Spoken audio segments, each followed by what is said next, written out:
I'm Kara Infante, and this is Bookish Flights. In each episode, I chat with one bookish guest as we take some time to sample and savor the pairing recommendations from their bookish flight. We hope to give you suggestions to cultivate your TBR list and nurture your leisure time through books. In today's episode, I'm chatting with Judy Haveson. Judy is a proud Texan who will never lose her Southern charm or accent and mainly uses both when the situation absolutely calls for it. Her one-time dream of becoming a journalist was shattered when a professor suggested she pick a new major due to her penchant for obsessive conversation. He claimed she'd be an editor's nightmare because she wrote as she spoke and never stopped talking. This led her to a career in public relations. Judy's fixation with reading books and stories about other people's lives inspired her to write her debut memoir.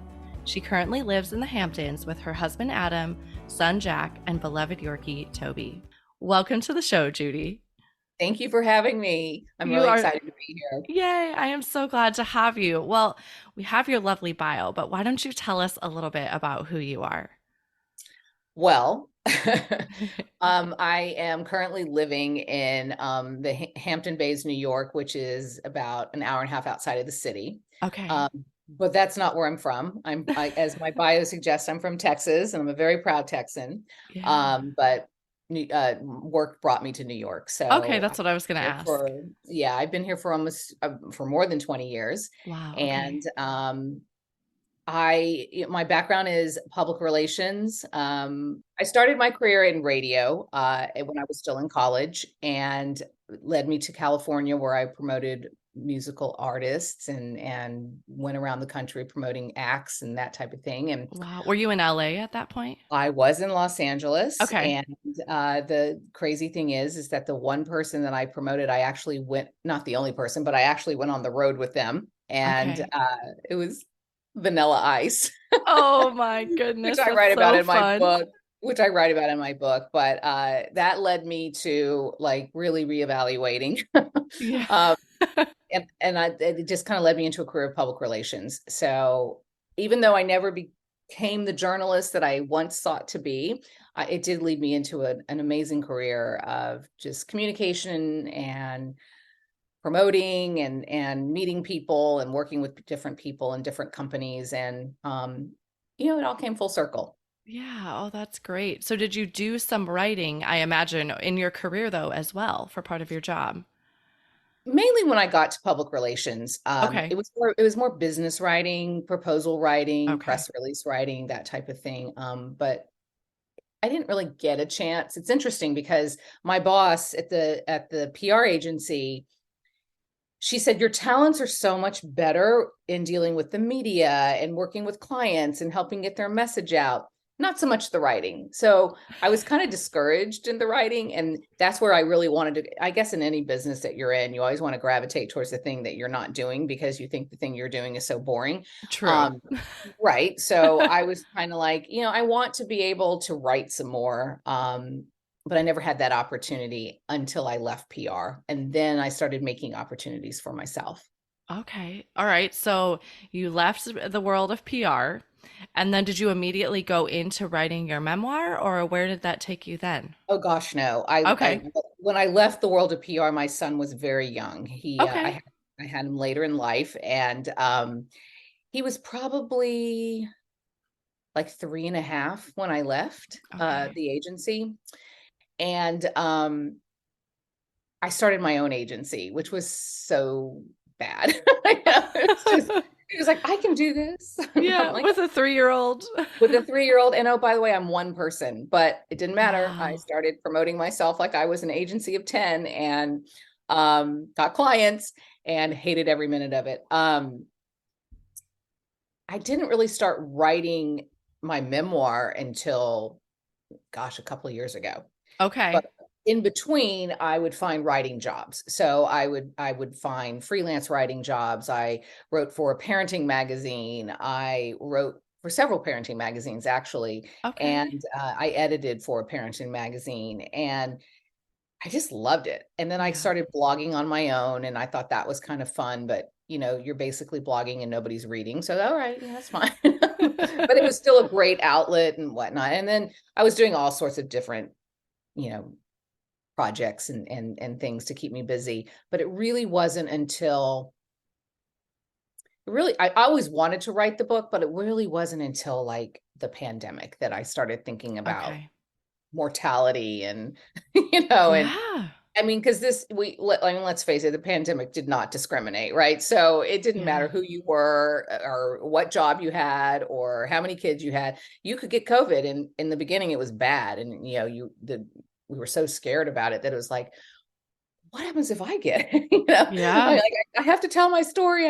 So I actually started the idea of the memoir with my son in mind because he's an only child, and he doesn't have any first cousins, and he doesn't have any, family close by, because all my family's either in Texas, or my husband's family was in California at the time, or, my mom was in Florida at the time. So it's not like he has anybody that can tell him about early Judy, Yeah.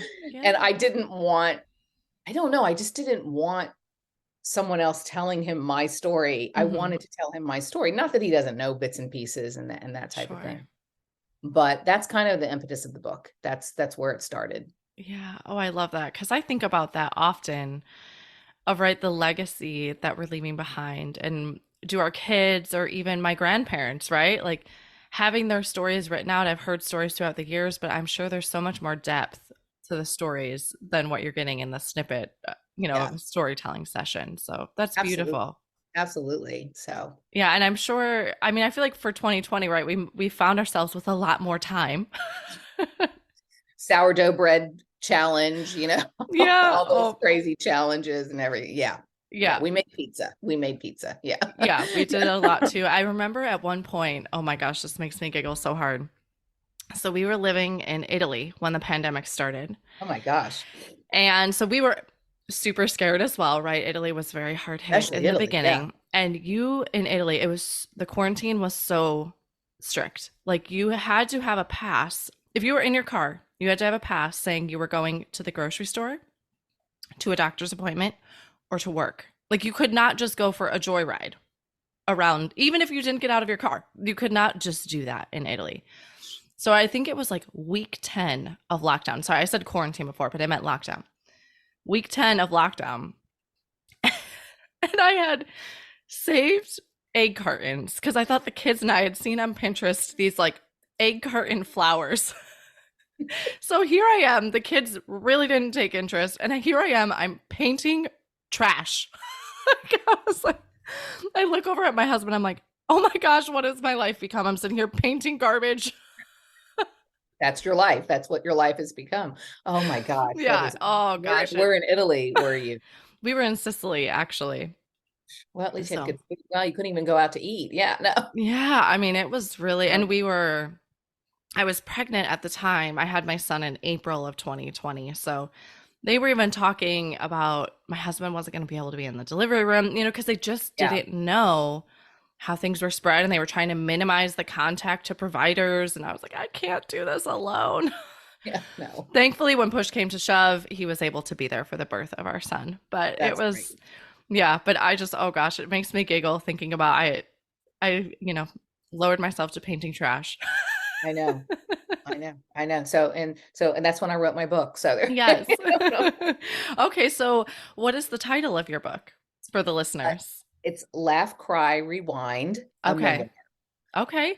So, and then you had done some writing leading up to this point. So when you switched gears to write your own story, did you find that challenging, or was it easier because it was your own story? It's a funny question, because the writing I was doing for like parenting magazines and different websites is, was more, I mean, there was some humor in it for sure. Okay. But the book was more like blog writing, but on steroids. Right. Yeah. And thankfully I had an amazing editor. So, yeah. But I mean, it helped that I had started writing.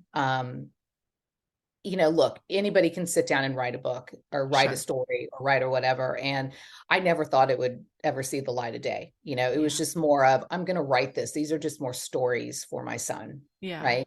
And in order to really get started and have accountability, I hired a coach, because there's somebody there's somebody out there for everybody that can, to teach, right? So that's kind of like what I was in public relations. I was a consultant. I supported clients. I got their message out there. So I'm like, well, if there's life coaches and diet coaches and training coaches and all these different coaches, Yeah. surely there's a writing coach.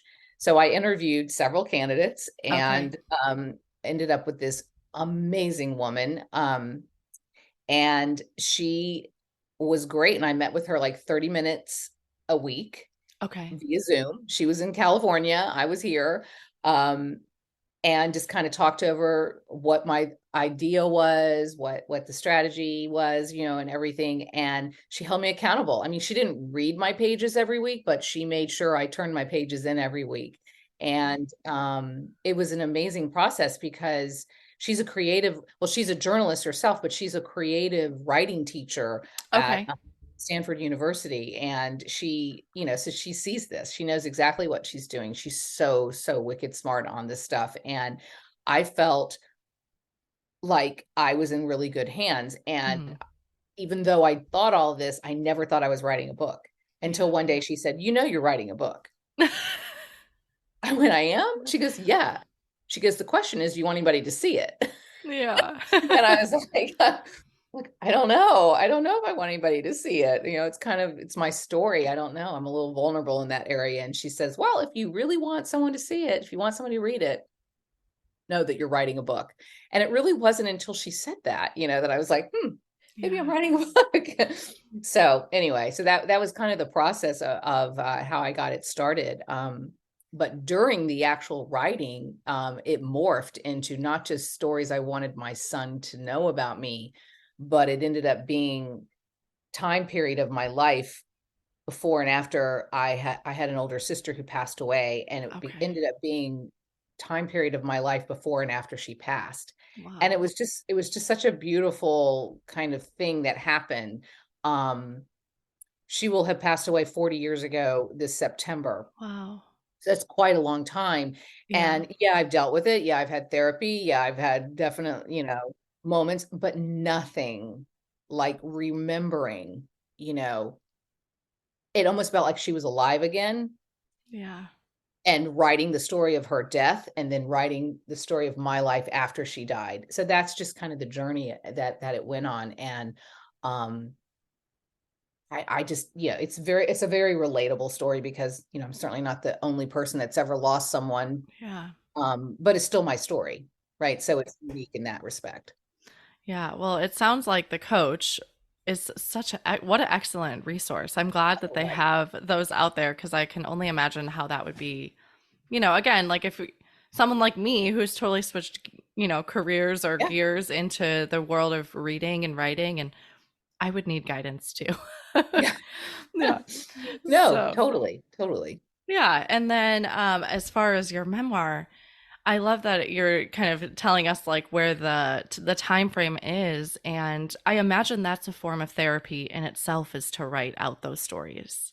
Absolutely. You know, you when you experience some kind of life trauma or, tragedy or whatever it is, I mean, it's so hard to imagine Yeah. what 5 minutes is going to look like, much less 5 years, much less 20 years, much less 40 years, right?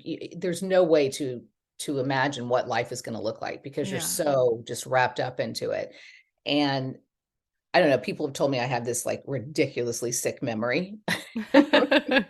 Maybe I do. At least I remember the things I want to remember. I certainly don't Sure. remember things I don't.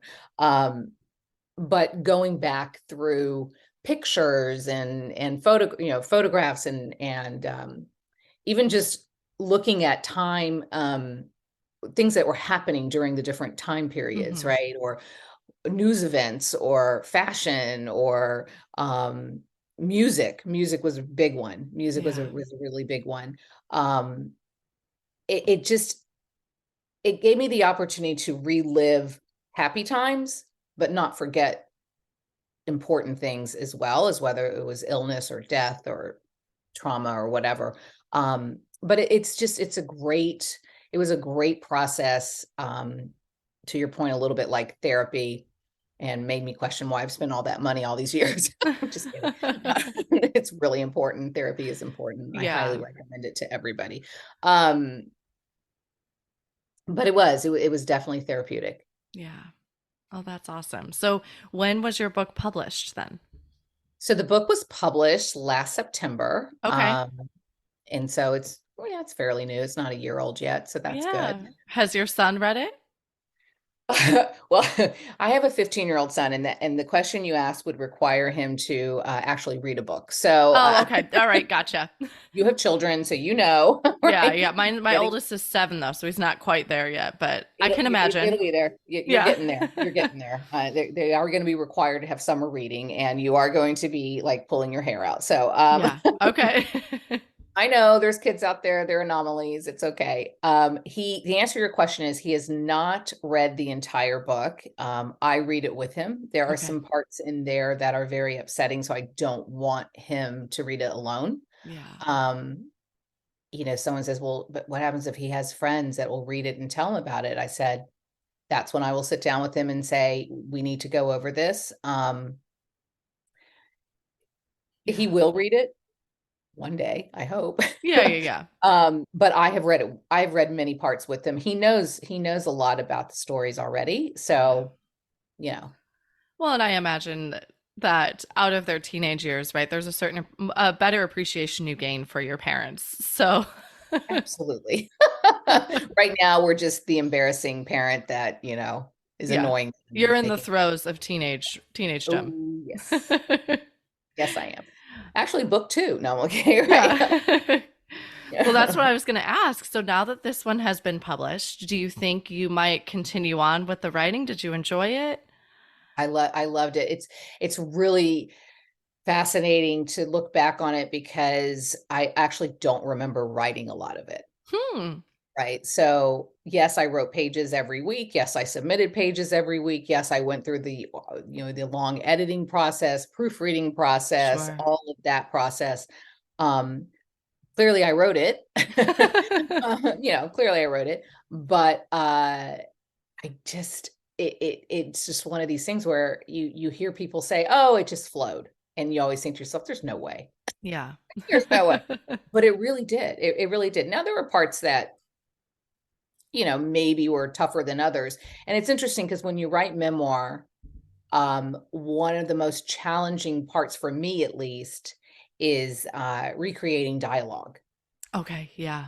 because nobody wants to read a book that's just told to them, Yeah. right? They want to feel like they're part of the conversation, part of the scene, part of the experience. And part of that means you need to have really strong dialogue, just like you would in a fiction book. Sure. Um, but you also don't want to make it forced, and you don't want to make it up because where it appears to be fake, Yeah. Yeah. So you So got to seem authentic there. exactly. And that was a challenge on certain parts because you had to go really search deep back into your memory of the time period or whatever. And it was difficult, but it Hmm. wasn't as hard as I thought it was going to be. Right. And there were a couple of times where the editor would say to me, are you sure that's what you said? I'm like, actually, I am sure that's exactly what I said, because they're like, wow, you were kind of a little salty little girl there to your dad. I'm like, yeah, I was. Yeah. I was. And if he were alive, I'm sure he would say exactly what I said. Yes. So creating dialogue, was there any other challenging parts that you found, or the rest was, like you said, more just flowed? Creating dialogue was definitely number one. Yeah, the other challenging part was to know what to cut. Yeah, I could see Because that. it's funny, the writing coach slash, so in editing, there's several processes, right? You have something they call a developmental editor, and then Okay. you have just like a line editor, and then you have a proofreader, right? So the Wow. developmental editor she looks at it from 30,000 feet, Okay. and she's deciding, this doesn't flow right because you talk about it here, but then you cut it off there, or you're not being too specific here about who you're talking, so that's kind of Okay. her right? And then the line editor literally goes line by line by line for grammar, punctuation, spelling, everything Wow. English related. God bless those people that do that job. God I don't think I bless would be those good at people. that one. Listen, there is a special place for these people because I would never be Yeah. able. And then let's not even forget there's the proofreader. So the Okay. proofreader is not even, yeah. So my writing coach slash development editor said to me, there's two types of editors, one that write too much and one that don't write enough, right? Okay. She says, you write too much. She goes, but it's better to write too much, True. than to not write enough because then it's easier to cut. Yeah. So that was really challenging because I think, when you read all these books on writing and whatnot, and I'm pretty sure I'm going to get this right, but I can't. I can't remember who said it, but they're like, kill your darlings. And basically what that means is that you can be totally attached to a scene or a phrase or a whole paragraph or a whole chapter. And Yeah. maybe it just doesn't make sense and you just got to kill it off. And I found myself, it was easier to do that once it was all written, because there were scenes where I was like, I don't even know why I wrote, I'm bored. I'm like, if I'm bored, then no one, it's my story. I mean, it's very challenging. I'm not anybody. I'm a no name, and Yeah. people need to take a chance on reading anything written by, whether it's fiction, nonfiction, business. I mean, you take a chance when you read something, much less the story of someone's life that you don't even know who they are. Yeah. Well, I Right. also feel like on the back end for you, like putting this baby out into the world, like I can't, the emotions and maybe the fear or the apprehension that's behind that has to be huge. So huge, so huge. And what's really crazy is that so many of my like high school friends and friends I grew up with and that are still in Houston, or in not even if they're not in Houston, they're other parts of the country. When they found out I wrote the book and I put a sample chapter out there or whatever, oh my gosh, they were just like, I felt like you were reading it to me, because I tend Yeah. to write like I talk, because my Yeah. journalism teacher told me I never stop talking. Um, so that was scary that, you know, pe- people I knew were Yeah. absolutely going to now know me In more your than they, life story. Yeah. yeah, more than they ever knew me. And I've had people say, oh my gosh, I've known you since we were, in high school, and I never knew. And I never knew you did this, and I never knew you did that, and da da da da. And so I don't know. So it's like, is the reason I put it out there is because I wanted people to know me, or, I don't know, so Yeah. I think the real reason I put it out there, again, going back to my son, but it was just something I always wanted to do. And I Yeah. knew that a lot of my story would resonate with many people. And,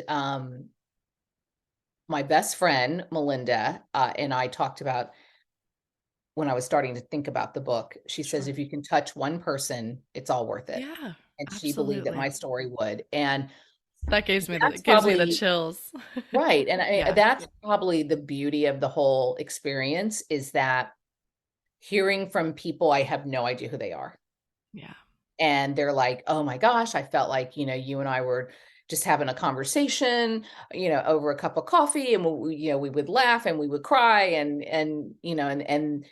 I had, I had a similar experience, or I totally know what you went through, or, so that to me is the power of a book, of a good Yeah. book, is when someone can read it and they can walk away and see a little bit of themselves, or maybe not see any of themselves, and say, wow, I really learned something about that person, or, you know, what an interesting life, or maybe my life isn't so boring, Yeah. or maybe I should write a book about my life too. I don't Yeah. know. I just kind of feel like it's a way to connect. And I've always felt that way about books anyway. Yeah, absolutely. I had a guest on the show and his episode came out a few weeks ago, and he said when we read a book, we're bringing in our stresses of the day, our where we're at in life, right? Our joy, our happiness, what we've had happen in our life, and we're almost having this dialogue with the author, with amongst ourselves, right? And I think that's exactly what you're saying is we're bringing everything that we has happened in our life to the Right. table when we're reading this, and that's we're having a dialogue with you when we read your memoir, or with this Exactly. author that wrote that book. And I thought that was very Exactly. beautiful way Yeah. to look at it. So, but yeah, it's all about connection. Yeah. Awesome. Well, kudos to you for having your first memoir published. This is so exciting. Thank you. You're welcome. I would love, let's switch gears a little bit and let's talk about who you are as a reader. So, what genres do you prefer to enjoy when you're reading? So the genre of books that I tend to gravitate towards, no surprise, are memoirs and Okay. biographies. Okay. Yeah. I do. I love reading about other people's stories. Yeah. I don't know whether they're celebrities, whether they're historical um, people, whether it's athletes, whether it's individuals, just people I've never heard of. I don't know. There's something about reading truth, and Yeah. there's something about just experiencing someone's life through their words, Yeah. right? But I'll know in about the first 15, 20 minutes if I'm going to finish the book. So, Yeah. so there's something to be said about that. I also love mystery.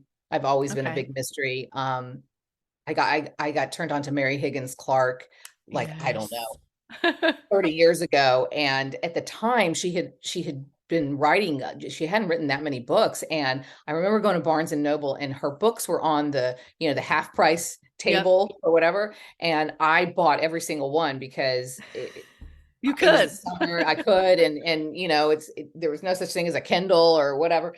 And she had such a formula, kind of like a Danielle Steele formula, but she had such a formula, but her books were just so like cliffhanging and that kind of thing. And a girlfriend of mine, she also enjoyed, and we would switch books and that type of thing. And I was so sad when she passed away, but I Yeah. loved I her loved those story. books as well. I I loved her forgot story about because them. Yeah. she became a writer so late in life. And, that was amazing because, you know, that's not what she was. I mean, she Yeah. just all of a sudden, and then she just turned into this passion for her. But I loved her books. So, but I like James Patterson. I'm not, it's funny because it's like, I'm sure you have a lot of guests and I'm sure you know a lot of people that they're very like the literature world. And they're so, that's just not me. I don't read Yeah. books just because they're on the New York Times bestselling list. I'll probably not read it because it's on the New York Times bestselling list. I Um, 100% agree with you. No knock on them, but I like to see that the no, hype lingers because I've found when I try to pick up the ones with a lot of hype, they just don't work they for don't do me. it. Yeah. I'm just a simple, I'm a simple reader, and my book is actually simply written, right? So it's not big fancy words and, whatever. That was never me. It's not who I am. And it wasn't Yeah. authentic. So I tend to gravitate towards airport books, Yeah. I love that airport description. paperback. Yeah. If it's in an airport, I'm probably reading it. So Yeah. Oh, I love that. That's a great way of looking at it. yeah, yeah. So, and then in your busyness of life, how do you find time to read? At night, I Okay. usually get, and I was probably one of the last adopters of the Kindle. Like, my mother has burned through probably 5 or 6 Kindles in her life, Wow. right? Okay. And I was probably one of the last adopters because I don't know, there was something about holding a book in your hand that I just really, really loved. But as I've gotten older and my eyes have gotten really bad, I found being able to enlarge the print is actually a really good thing. Yeah. So I'm a big Kindle reader at night, and I gravitate towards, fast reads and, cliffhanger series, and, or standalones. Like, I was reading The Seven Husbands Oh, of yep. Evelyn Hugo, which I loved, and I want to explore more of her books. Yeah. I'm currently reading Lessons in Chemistry. Oh, yep. Um, Okay. it's a really good book too. And those are the types of books I tend to find. Yeah. You've got some bigger, like, I would imagine they're probably New York Times list right now, those two. Okay, fair enough. But I'm not going there to find my book. So True. Yes. At this point, they are at the airport yes, as well. absolutely. Absolutely. Awesome. Well, you have so graciously prepared a book flight for us today. Yes. Speaking of, yes, Yes. yes. Would you like to tell us a little bit how they pair together? Sure, sure. So I picked 3 memoirs because, Okay. like I said, that's what I tend to gravitate towards. And the first one I'm going to talk about is called The Color of Love.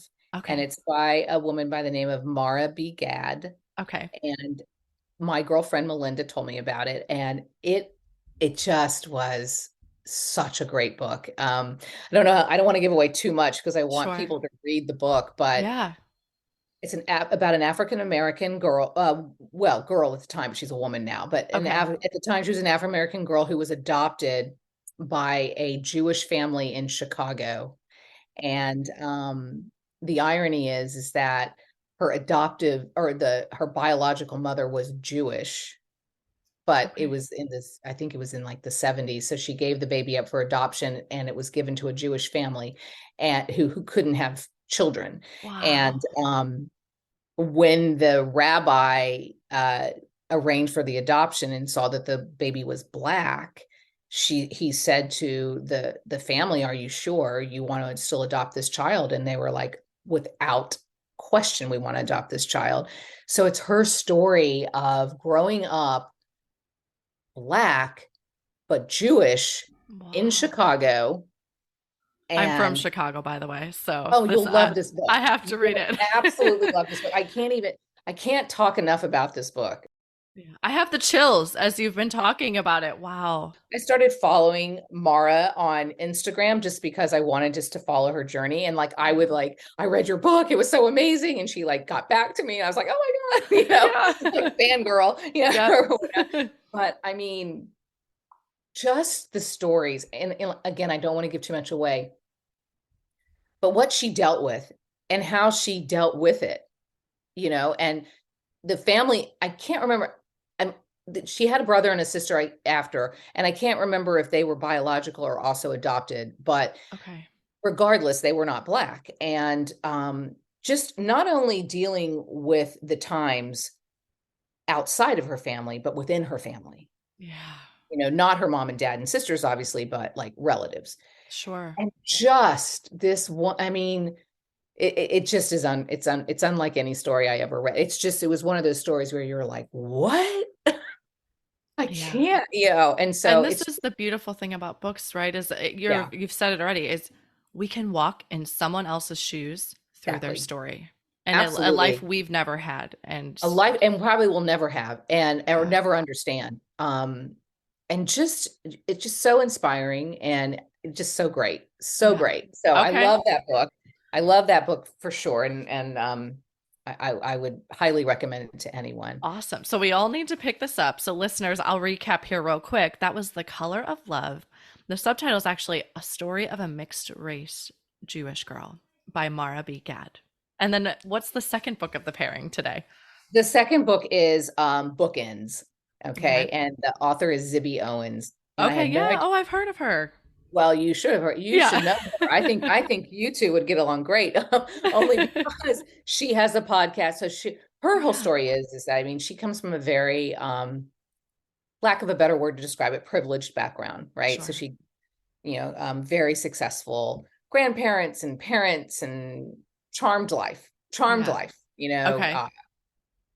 I think Harvard Business School. I mean, charmed life. Wow. But I don't care about her charmed life. And Yeah. it's interesting because I mean, not to say I don't care about her life. I just don't care that it came from a charmed life, Sure. right? A lot of people panned her book, if you read reviews on Amazon, because they were like, "Oh, poor little rich girl," or whatever. But again, that's not her story. Her Yeah. story is like you and me. I mean, she struggled just like anyone else. But the book is told, it's a memoir, and when each chapter she talks about her life, she talks about the book she was reading at the time, Oh, love it. right? So she had always wanted to write a book, and even with all of her family connections and whatnot, I think she actually sold her first manuscript, but then it didn't go anywhere, Okay. and she kept trying and trying and trying, and finally she was successful. So she had started a podcast, and I want to say it was it during COVID or was before COVID? It was before COVID. It was Busy Moms Don't Have Time to Read Books. Yep. The title is fantastic. And because she has 4 kids. Okay. Yeah. She started it from her like table or whatever in her apartment. And she just started interviewing people that she knew, but then it started like really catching on. And then she was interviewing some of her heroes, and she was interviewing, and then people were clamoring to get on her podcast, and Yeah. everything. And so she's now started a publishing company, and And I actually went to one of her writing retreats that she had here in New York in the Oh, spring. that's awesome. Okay. Got to meet her, and she's just so normal, and she's just so gracious and so smart. But again, her book is her life story, and you can read into her life story what you want to read into it, right? Sure. But again, it's like you're walking through her life, right? And for me, I didn't look at it as poor little rich girl as me. I looked at it as, wow, she struggles just like you do, just like I Yeah. do. I can relate to some of her struggles. I can relate to some of her wins. Um, I don't know. It was just, but the fact that she was talking about the different books she was reading, like she would say, "Oh, I was reading a James Patterson book, or I was reading a Dan Brown book, or I was reading a John Grisham novel," or she was reading some of the classics, or whatever she was reading, right? Yeah. And everything about her is told about books, and that was just kind of like a really cool, um, it's kind of cool thing. Yeah. I Oh, really I'm liked it. definitely, that's like going high up on the TBR Oh yeah, list. you have to. It's just great. Yeah, Yeah. it's just Awesome. Okay. So that was Bookends, a memoir of love, loss, and literature by Zibby Owens. Then what is the last book of our pairing today? So the last book of our pairings is Nobody Will Tell You This But Me.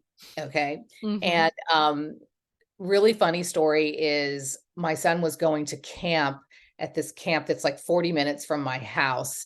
And I Okay. had to drive there and back every day twice. Okay. You know, Sounds about right. so exactly. So believe it or not, I found a Barnes and Noble that was close to this camp that he was going to, the school, because it was out of college. And I went there one afternoon before I picked him up, and I said, you know what?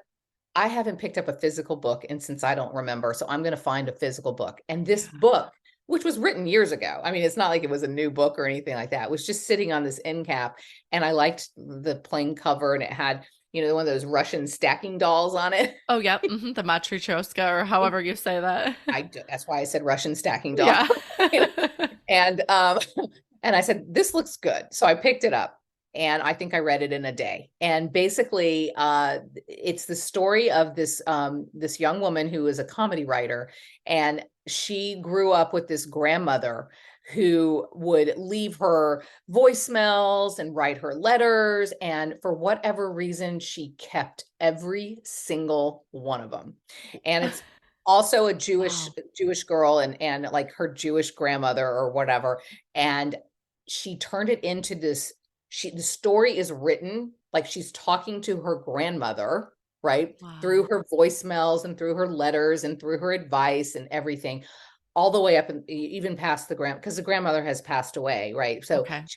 it's like a conversation with her grandmother, and it's so Beautiful. hilarious, so funny. And like I told my mom about it, and my mother could not stop laughing because she's like, "Oh my God, it sounds like my mother," you know, and it's just one of those books. It's just very lighthearted, but sad at the same time because you know where it ends and Yeah. everything. And it's just, I don't know, it was just one of those great reads, and it made me happy that I picked up a physical book again. Yeah. And the title is so catching. I love I that think title. it's in production too. I think it's in Oh, production for with a fun. streaming, if I'm not mistaken. I you know, you can research that, but I think I Okay. remember reading. So she was a comedy writer, I think for Conan O'Brien maybe, or something like that. So Okay. yeah, Oh, that is so fun. yeah. Okay, so that book was Nobody Will Tell You This But Me by Bess Kelb. So, how I love to finish our show is with our bonus pairings, which are just a speed round of questions. So, you can answer these really quick. So, where is your favorite place to read? My favorite place to read is the beach or by my pool. Love it. And then, what is one book you've read that has changed your life? The Diary of Anne Frank, I love that. Wow. for sure. Yeah, that is. I actually reread that a few years ago because we got to go to her house when we lived in Europe. We Yes. went to Amsterdam and we did the tour of her house, and then it spurred me to read it again because I was like, well, I want to go back and read it. I haven't read it since I was a kid. That's so funny because in 2018 we took my son to Amsterdam, and we went to the Wow, Anne I Frank. wonder if we were there like same time. I feel like we were there 2017, 2018, somewhere in that Yeah. time frame. So that's fun. Amazing experience. Amazing Yeah, and the experience. quote what inspired me was they had quotes after you finished the Yes. tour of the house when you got back Yes. downstairs. There were the quotes of her on the wall, and just struck me, and I'm like, I have to go back and read that book. Oh my God. Yeah. Okay. And then are you a rereader? I am a rereader, and long explanation short. In high school, I hated reading. I hated it. That's probably where my son gets it from. So I know I had to read all those books in high school, but I never appreciated them. So now I've reread all the classics. I've reread The Great Gatsby, Of Mice and Men, of Catcher in the Rye, Pride and Prejudice. So I've reread all those. Okay. As far as rereading current books, not so much. True. Not so much. Yeah. Yeah, I'm kind of the same with you on that department. And then lastly, what are you reading next? Well, as I mentioned, The Seven Husbands of Evelyn Hugo, I want to read some more by Taylor Jennings Reid. Yeah. Okay. Awesome. Well, thank you so much for coming on the show today. I so appreciate your time. Yes. Yeah. Absolutely. Well, thank you.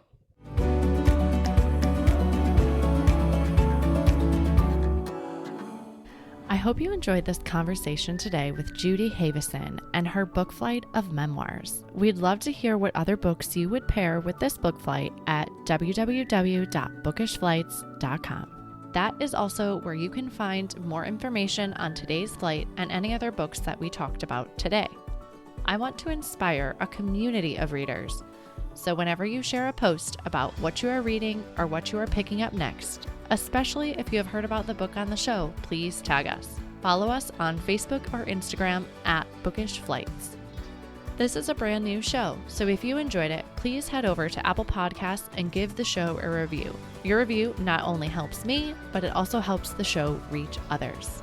Make sure you are subscribed on Apple Podcasts or Spotify to make sure that you will not miss an episode. That's it for this episode. Thank you so much for listening. As Emma Thompson said, I think books are like people in the sense that they'll turn up in your life when you most need them. Cheers to you, dear readers. Until next time.